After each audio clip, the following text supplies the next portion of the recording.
अजब है गजब है मध्य प्रदेश। ये टैगलाइन हमें ऐसे ही नहीं मिली। ये टैगलाइन मिलने का जो सबसे बड़ा कारण है वो ये है कि जो हम मांगते हैं उसके विपरीत में सरकार हमको देती है।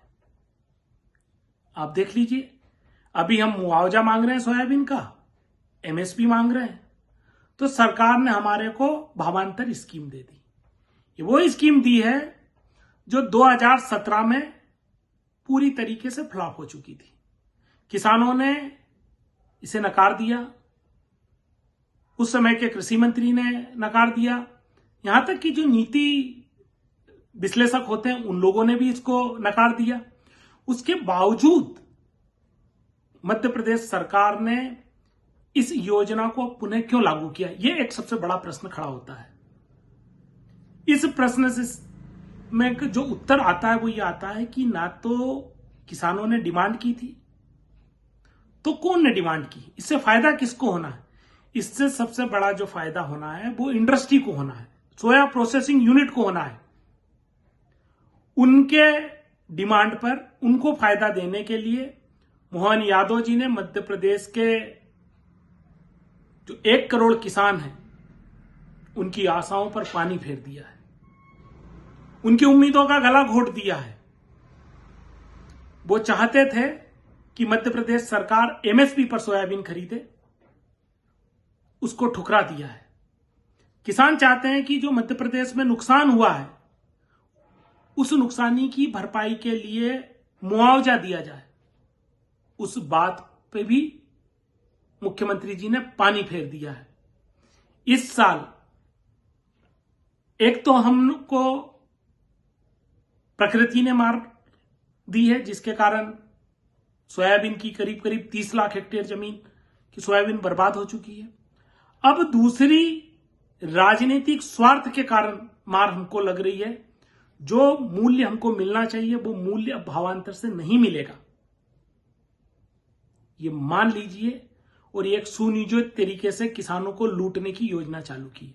सरकार दावा कर रही है, लोगों को गुमराह कर रही है कि जो किसान की फसल का एमएसपी है उस एमएसपी के नीचे अगर फसल बिकती है तो जो बीज का अंतर होगा वो हम लोग किसान के खाते में डालेंगे। ये कोरा झूठ है। ये लोग अंतर नहीं डालने वाले हैं। ये 1 महीने का औसत प्राइस निकाल के और उसके आधार पर डालेंगे, वो बहुत ही न्यूनतम होगा जब तक पूरा किसान बड़े स्तर से लूट जाएगा। इन्होंने कोई कैलकुलेशन में पारदर्शिता की बात नहीं की, इंप्लीमेंटेशन की कोई बात नहीं की। यह सिर्फ और सिर्फ जो इंडस्ट्री की तरफ से प्रपोजल आया उस प्रपोजल को आगे बढ़ाकर हमारे हक अधिकार को खाने का काम किया है। पूरा मध्य प्रदेश का किसान आज आक्रोशित है। आक्रोश के कारण है, एक तो पूरी फसल बर्बाद हो गई, जो उसका मुआवजा बनता है आज की तारीख में 15 से 18 हजार करोड़, वो देने की तो बात ही नहीं है। जो पूर्व में इनने भावांतर का बात किया था उसका करीब करीब 1000 करोड़ रुपया है सरकार के ऊपर, वो देने का बात नहीं है। और जो ये योजना है इसमें ना तो प्राइस की गारंटी है कि गारंटेड प्राइस आपको मिलेगा, ना इसमें टाइम की गारंटी है, ना भुगतान की गारंटी है।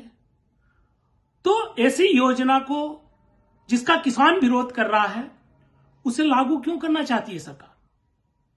इसका सीधा एक मकसद है, सीधा सरकार का उद्देश्य है कि यह किसानों की आड़ में इंडस्ट्री को प्रॉफिट देना चाहती है। और हम ये कुठाराघात किसान के साथ नहीं होने देंगे। पूरा मध्य प्रदेश का किसान एकजुट होकर सरकार की ये गलत नीति के खिलाफ आवाज उठाने जा रहा है। गांव-गांव में हम लोगों ने विरोध शुरू कर दिया है कि हमारी आड़ में किसानों की नाम पर आप इंडस्ट्री को जो फायदा देने की सोच रखते हो वो आपकी ये सोच हम पूरी नहीं होने देंगे।